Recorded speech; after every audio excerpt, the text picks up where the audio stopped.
The atmosphere inside the Senate Judiciary Committee chamber was so tense you could have sliced it with a blade. At the witness table, Congresswoman Jasmine Crockett sat poised and composed, her sharp navy jacket perfectly pressed, a quiet resolve etched across her face. Opposite her, Supreme Court Justice Brett Kavanaugh sank back in his chair, a smug, mocking smile playing on his lips, the very same expression that had enraged countless Americans during his confirmation hearings. What unfolded next would send shock waves across Washington, instantly propelling Crockett into the national spotlight. Congresswoman Kavanaugh began, his voice dripping with disdain. Perhaps a more seasoned expert should be addressing constitutional questions of this magnitude. The room fell deathly silent. Phones rose to record as every eye watched intently. What came out of Jasmine Crockett's mouth in the moments that followed would leave Kavanaugh speechless and set the internet ablaze. But before we break down this captivating clash, don't forget to hit the like button and subscribe so you're always updated on these pivotal political moments. Now, let's dive into how Crockett dismantled Kavanaugh's arrogance piece by piece. To truly understand why this exchange was so explosive, you have to recognize who these two individuals really are and why this moment resonated so deeply. Jasmine Crockett isn't a typical politician. At only 42, she has already established herself as one of the boldest voices in Congress. A former civil rights lawyer from Dallas, Texas, Crockett built her reputation by standing up to powerful interests and defeating them. She didn't inherit money, connections, or a family name. She worked for every victory she earned.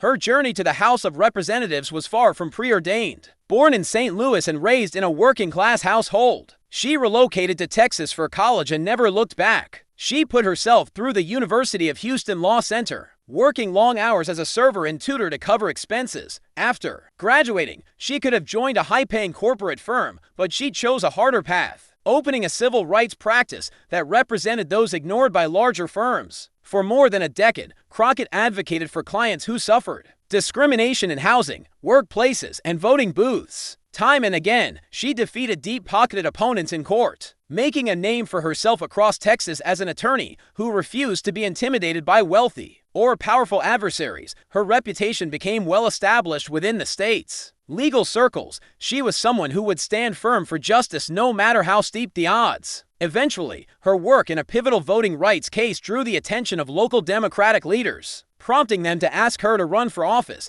though she initially refused. Wary of the compromises required in politics, she soon came to understand that certain battles could only be won through legislation. In 2020, she successfully ran for a seat in the Texas legislature. Even as a freshman legislator, Crockett refused to stay silent. While many new lawmakers kept their heads down and followed the party line, she spoke openly and forcefully, challenging the status quo and questioning policies that ignored the needs of ordinary people. Thanks to her sharp legal mind and deep understanding of constitutional issues, she quickly became a force to be reckoned with, someone who identified hidden loopholes and exposed constitutional flaws that others overlooked. Crockett doesn't sugarcoat her words or obscure her message in political jargon. She delivers hard truths with precision and sincerity, making her a target for opponents like Brett Kavanaugh. Kavanaugh, by contrast, came from a background steeped in privilege. An elite prep school and an Ivy League degree shaped him, smoothing the path to the highest court in the land. Despite serious, credible allegations during his confirmation hearings, he was granted a lifetime appointment. Since then, he has handed down decisions that overwhelmingly benefit wealthy interests while ignoring the struggles of working Americans. His entire demeanor conveys disdain for those who dare to question the status quo. But this moment was about more than just a clash between these two individuals. It was about challenging the very dynamics that Kavanaugh represents, a system where privilege and connections can drown out accountability. This was about a black woman who fought her way to Congress standing toe-to-toe with a man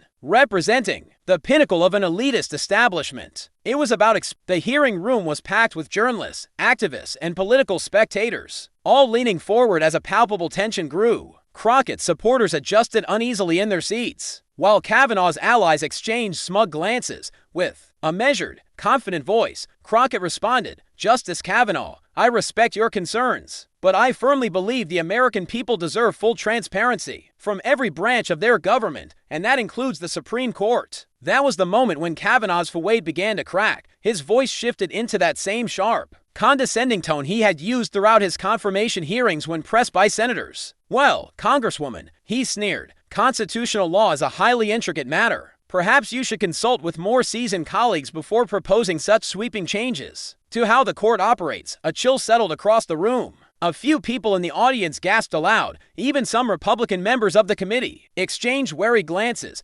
unsettled by Kavanaugh's openly patronizing demeanor. Yet Crockett didn't waver. In fact, she drew herself up straighter, every inch of her radiating poise and purpose. She had prepared for this exact moment throughout her career. Then came the remark that would define the day, thinking he had gained the upper hand. Kavanaugh pressed harder. "You know, Congresswoman," he said sharply, "I've been studying constitutional law since long before you passed the bar exam. Perhaps someone with more experience should be tackling questions of this magnitude. This isn't some small-town Texas courthouse." The sting of that remark was felt instantly throughout the room. Everyone understood precisely what he meant. It wasn't just about her expertise, but about who she was, where she came from, and whether she belonged. The racial and gender implications weren't lost on anyone. Suddenly, the room fell so quiet you could have heard a pin drop. All camera lenses zoomed in on both faces. Crockett remained serene, but a flash in her eyes spoke volumes, a warning to those who thought her silence meant submission. Then Kavanaugh made an even graver misstep, emboldened by his own ego. He doubled down. Moreover, he announced, voice rising, "I seriously question whether Congress has any right to tell the Supreme Court how to govern itself. We are a co-equal branch of government, not some lower court that has to answer to politicians." The slight, sneering pause before politicians was clearly intended to belittle not just Crockett, but the very institution she represented. What Kavanaugh overlooked was that he had just walked into a constitutional trap. By claiming that Congress had no oversight authority over the Supreme Court, he was contradicting basic constitutional principles taught in every first-year law class. The Constitution expressly gives Congress the ability to regulate the federal courts, including the Supreme Court, through its control over judicial budgets, its role in shaping court structure, and its sole authority over impeachments. Several constitutional scholars watching the hearing quickly pointed out the error. Professor Jennifer Mason of Georgetown Law later remarked, Kavanaugh's assertion that Congress has no role in regulating the court's ethics would be laughed out of any entry-level constitutional law lecture. Yet, in that moment, Kavanaugh seemed confident he had delivered a devastating blow to Crockett's argument. He sank back in his chair with a satisfied smirk, as if he had just claimed victory. But a shift came over the room. Even some of Kavanaugh's staunch allies appeared uneasy. The committee chair, a Republican, cleared his throat in disapproval, clearly aware that the justice had overreached. Kavanaugh had just handed Crockett an opening she had been waiting for. Crockett leaned slightly forward, hands resting calmly on the table. The tension in the room became electric. Phones were raised, lenses focused. Everyone present felt that something pivotal was about to happen. "Justice Kavanaugh," she began, her voice composed yet commanding, "I respect your view on constitutional law." The way she emphasized view carried an unmistakable weight, a warning that a reckoning was coming. Kavanaugh smiled faintly, still certain of his dominance, still wholly unaware of the storm about to engulf him. Meanwhile, behind Crockett, her legal team exchanged knowing glances. They had witnessed this scene countless times before. Security staff lined the walls, scanning the room with wary precision as the tension rose to a breaking point. A veteran reporter later remarked that in over 20 years of covering hearings, she had never felt an atmosphere this charged. The room was silent, a collective breath hanging in the air. All eyes were fixed on one person, Congresswoman Jasmine Crockett, poised to deliver a lesson that would soon be watched millions of times and dissected in classrooms across the nation. Crockett remained composed, voice measured, each word falling like a precision hammer. "Justice Kavanaugh," she began, locking eyes with him,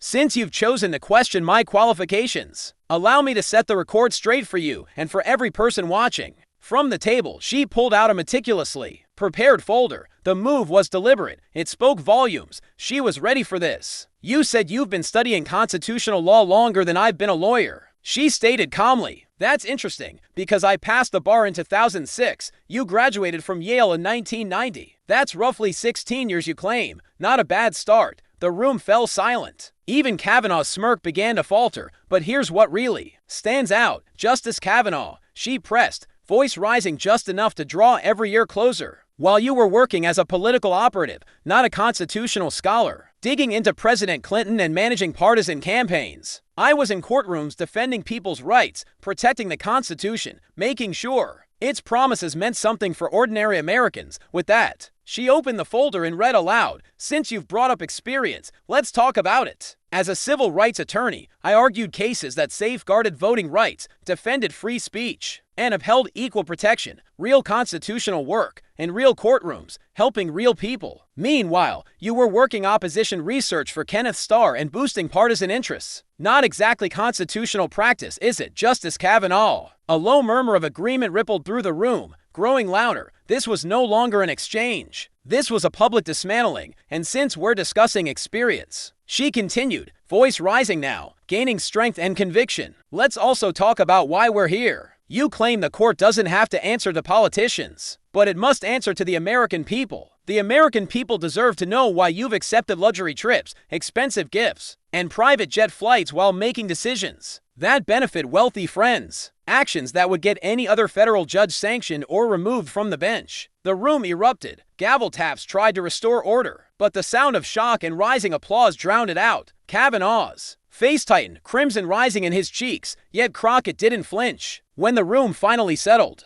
she delivered the line that would dominate the airwaves and be quoted for years. Justice Kavanaugh, you want to lecture me about constitutional law? Let me give you an actual lesson. Article 2, Section 4 of the Constitution, that document you claim to revere, clearly states that civil officers of the United States can be removed from office for high crimes and misdemeanors, and accepting undisclosed gifts and privileges while making decisions that benefit wealthy patrons. That's precisely why the founders put those words in there. The silence was palpable as her words sank in, the weight of history hanging in the air. Then came the twist that no one saw coming. But let's return to your original point. Justice Kavanaugh, she said, voice softening slightly, dripping with precision. You suggested that someone with more experience should be making decisions about constitutional law, and you're right. Someone with more experience should be on the Supreme Court. Someone who treats the Constitution like the sacred contract it is, not as a convenient suggestion. Someone who understands that equal justice applies to everyone, including judges. Someone who doesn't throw a public tantrum when asked basic questions about ethics. The sting was unmistakable. Recalling Kavanaugh's infamous confirmation hearings, the room rose to its feet as applause and shouts erupted, filling every corner. Yet Crockett had one more point to make. So, Justice Kavanaugh, here's the question every American deserves an answer to. If you can't handle a basic ethics question from a congresswoman, you clearly underestimate how can advocacy groups for Supreme Court reform surge to the forefront. But perhaps the biggest shift came when several moderate Republican lawmakers quietly reached out to Crockett's office to discuss her ethics legislation. This was no longer a routine debate about accountability. It was the moment that reshaped the conversation about the highest court in the land. In the days that followed, events unfolded in ways no one could have anticipated. Suddenly, Crockett was no longer just a rising voice in Congress. She was a national figure. Invitations flooded in from prestigious law schools, civil rights organizations, and political groups across the country. In just a week, her Twitter following grew by over 100,000, but more critically, her ethics proposal gained serious momentum. Senators who had ignored the bill for months began reaching out, requesting meetings and drafting co-sponsorship offers. The public pressure generated by that viral moment transformed the very nature of the campaign for Supreme Court reform. For Justice Kavanaugh, the fallout was significant. The number of ethics complaints lodged against him surged sharply. Legal scholars started publishing in-depth analysis of his behavior during the hearing, many concluding that it fell far short of the standards required of a Supreme Court justice. Meanwhile, within the court itself, a palpable shift was felt. According to insiders, other justices grew wary of being tied to the stigma of Kavanaugh's embarrassing performance. His questions during oral arguments became more measured, as if wary of creating another headline about arrogance and disdain. The institution itself came under increased scrutiny. Public opinion polls reflected rising support for term limits, enforceable ethics standards, and other accountability measures. The court's already low approval rating sank even further, reinforcing a growing belief that the nation's highest court had become an unaccountable, elitist body, yet beyond the immediate political repercussions. The moment signaled something deeper. In an era where many felt the powerful were untouchable and institutions too entrenched to be challenged, Crockett's performance became a beacon. It reminded people that preparation, intelligence, and sheer courage could still prevail. Regardless of status or title, young lawyers, especially women and people of color, began sharing stories of how inspired they felt by the exchange. Law schools started using it as a teaching tool, a case study in how precision, conviction, and integrity can dismantle even the highest authorities. More broadly, this moment reflected a shift in American politics. Crockett represented a rising generation, diverse, highly educated, and unwilling to be intimidated by traditional centers of power. Her voice spoke for millions who felt ignored or dismissed, and her victory in that room announced that the old guard could no longer operate with impunity. Crockett refused to let the moment dissipate. She used the spotlight to deepen the impact. Introducing an expanded version of her original ethics legislation, she organized hearings that featured expert testimony from judicial ethics authorities, exposing systemic flaws and detailing instances where the Supreme Court had fallen short. To maintain pressure, she launched a publicly available database that meticulously tracked instances of undisclosed gifts and potential conflicts of interest involving the justices. More pointedly, every time Justice Kavanaugh appeared publicly, Crockett and her team responded with precise fact checks and background, reminding the public of his earlier missteps. In the weeks following the now viral hearing, she leveraged that momentum to cement her role as a force for accountability. She became a regular on Sunday morning talk shows, where she laid out concrete examples of judicial misconduct with precision and clarity. What started as a moment in a hearing room evolved into a national campaign that drew attention far beyond political circles. The ripple effects didn't end there. Former Supreme Court Justice John Paul Stevens' family announced their public support for Crockett's reforms, citing the late justice's own long-standing belief in accountability. A coalition of constitutional law scholars from Harvard, Yale, and Stanford issued an open letter endorsing her proposed legislation and commending her deep understanding of judicial ethics and constitutional constraints. Perhaps most telling of all were the quiet gestures of support that came from within the judiciary itself. Crockett's office received countless anonymous messages from federal judges across the nation, jurists unable to speak openly but grateful that someone was challenging a system that had long resisted scrutiny. In the month following the hearing, her campaign in office amassed over 50,000 individual grassroots donations, averaging $47 each, an unmistakable sign that Americans were rallying around the cause. Conservative media tried to paint Crockett as disrespectful or out of line, but the attacks rang hollow. Even many right-leaning commentators admitted that while they disagreed with her politics, they respected the precision, command, and discipline she brought to that moment. As one Fox News contributor put it, "I don't agree with her agenda, but I respect how well prepared she was. She came ready for the fight, and it showed." On Capitol Hill, the reaction spoke volumes. Even within the GOP, silence replaced defense. When pressed by reporters, veteran Texas Senator John Cornyn offered only a cautious remark about all public servants, maintaining decorum, an indirect rebuke that revealed more than words ever could. What started as a tense exchange in a packed Senate chamber became a pivotal chapter in American politics, reshaping the debate about judicial accountability and reaffirming the idea that, regardless of status or position, no one is beyond scrutiny when faced with the force of truth and integrity.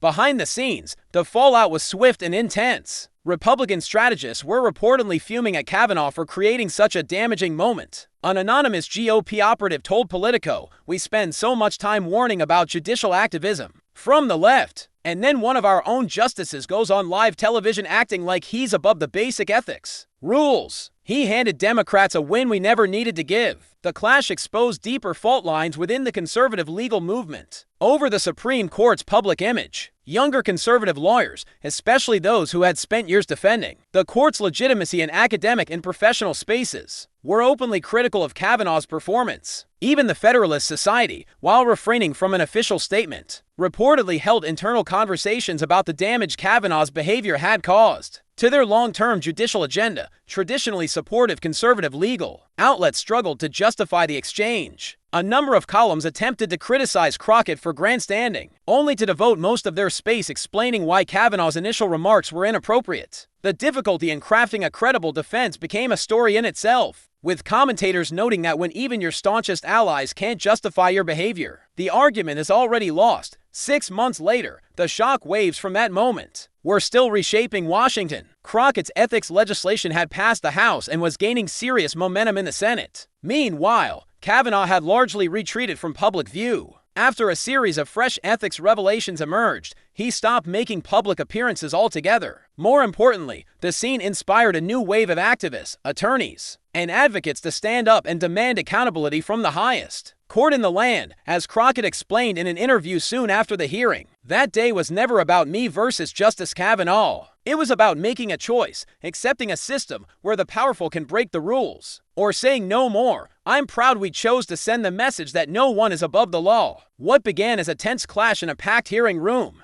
evolved into something far larger, a symbol of shifting dynamics in American politics. It demonstrated that knowledge, preparation, and fearlessness can overcome institutional arrogance and privilege. As for the future, speculation has run rampant. Talk of Crockett making a run for the Senate or even higher office grows louder every day. Her ethics legislation is gaining overwhelming public support, and polls show that a solid majority of Americans now favor long overdue reforms. For the Supreme Court, political insiders have started mentioning her name as a potential attorney general, or one day, a future Supreme Court justice herself. Crockett, for her part, has kept her focus firmly on the work at hand, brushing off questions about higher aspiration. But the mark she has left goes far beyond herself. Law schools across the country have added the Crockett-Kavanaugh exchange to their curriculum, using it as a case study in effective questioning and a lesson in accountability for those in positions of immense power. The American Bar Association has pointed to it as an example of how attorneys can prepare for high-stakes hearings, and legal advocates around the globe have embraced the moment as a model for challenging unaccountable judicial authorities. Translated into multiple languages, this pivotal moment has inspired activists across borders to stand up and demand transparency, integrity, and accountability from their own judicial institutions. Most significantly, public opinion has shifted. In the aftermath of the hearing, polling revealed that 73% of Americans now support term limits for Supreme Court justices, a sharp rise from 58% before the hearing. Support for mandatory ethics regulations surged from 67% to 81%. The takeaway is unmistakable. The era when the old guard could dismiss new voices is waning. When someone like Jasmine Crockett enters the room, those in power had better be prepared for a real fight. And as for Brett Kavanaugh, according to sources close to the court, he has become noticeably more cautious in public appearances, wary that any hint of arrogance could ignite another viral moment that further damages the court's reputation. So, what do you think? Did Jasmine Crockett handle Kavanaugh perfectly, or should she have pushed even harder? Share your thoughts in the comments. And don't forget to like this video and subscribe for more moments where leaders are held to account. The next pivotal clash is always just around the corner, and you won't want to miss it. Kavanaugh tried to respond, but the sure-footed bravado he carried into the room had completely drained away. His voice wavered, unsteady and subdued. "Congresswoman, the Supreme Court has always preserved its independence," he stammered, sounding less like an authoritative figure and more like a man searching for a way out. "We adhere to established standards," he added quietly. Although even he seemed to recognize how feeble it sounded, Crockett offered a faint, knowing smile. "I'm sure you do, Justice Kavanaugh. I'm sure you do." The contrast between the two was staggering. Crockett, composed and commanding, exuding quiet strength, versus Kavanaugh, flustered and defeated, grappling for words that refused to come. What followed was a scene unlike any in recent memory. The gallery, packed with law students, civil rights activists, and everyday citizens, erupted in a wave of applause that refused to die down. The sound swelled and surged until people were on their feet, clapping, cheering, and chanting. "Jasmine, Jasmine." The committee chair tried desperately to regain order, but the energy crackling through the room was palpable. This was no longer a routine hearing. It had become a moment that transcended politics, a moment where a black woman from Texas, a freshman congresswoman, had taken a Supreme Court justice to task and reminded the nation what accountability truly looks like. Among those in the gallery was Maria Rodriguez, a third-year law student from Howard University, who had traveled to D.C. for this very hearing. "I've never witnessed anything like this," she said later. Here was a Supreme Court justice trying to belittle a black woman, and she dismantled him piece by piece. When she said that line about judges in Texas following ethics rules, I felt a chill down my spine. Nearby, retired federal judge Patricia Williams, who had served 3 decades on the bench, watched approvingly. At one point, she leaned to a colleague and said, "That's how you stand up to a bully in a robe." I only wish more lawyers had that kind of backbone when I was still presiding. The applause went on for nearly 2 minutes, an eternity by the standards of a congressional hearing. Even the security officers, initially wary of the disruption, exchanged grins as the room came alive with a wave of genuine emotion. Members from both parties watched in silence, some nodding in agreement, others unable to hide a faint smile, whatever their politics. Every person in that room witnessed a masterclass in preparation, intellect, and sheer conviction. The shockwave from the hearing reverberated across Washington and far beyond. Within 15 minutes, the hashtag Jasmine Crockett surged to the top of Twitter. A clip of her saying, "Local courthouse judges in Texas actually adhere to ethics rules. Perhaps you should try it sometime," quickly went viral, amassing over 100,000 views in a matter of moments. Memes circulated almost immediately. One featured a photo of Kavanaugh with the caption, "When you try to teach constitutional law to a constitutional lawyer." Another showed Crockett with the words, "That's how you stand up to a Supreme Court bully." But this moment was about more than memes and sound bites. It sparked serious conversation and deep reflection. Harvard law professor Lawrence Tribe tweeted today, "Congresswoman Crockett delivered one of the sharpest takedowns of judicial arrogance I've ever seen. This is what accountability looks like." CNN's legal analyst called it a watershed moment for Supreme Court oversight, and MSNBC aired the clip repeatedly with the headline, "Freshman Congresswoman gives Supreme Court Justice a masterclass in ethics." Even Fox News, which often defended conservative justices, struggled to justify Kavanaugh's behavior. One commentator admitted, "He walked in confident and left like a witness schooled by someone half his age." The Washington Post editorial board later summed it up perfectly. Congresswoman Crockett's exchange with Justice Kavanaugh demonstrated what has become rare in Washington: meticulous preparation, unflinching integrity, and the courage to speak truth to the highest echelons of power. Within hours, Democratic leaders rallied behind Crockett. The Speaker of the House issued a statement praising her for embodying the best of what Congress can be, a voice that is well-prepared, principled, and unafraid to challenge the status quo. Progressive activists immediately mobilized, turning the moment into a rallying cry. "Jasmine Crockett just showed the country how to stand up for integrity," became the mantra repeated across social media, campaign platforms, and grassroots meetings from Texas to New York. This was more than a headline, it was a reminder. A reminder that no matter how entrenched or privileged an individual may be, when confronted with sharp intellect, unwavering integrity, and a bold voice that speaks truth to power, even the highest walls can come crashing down.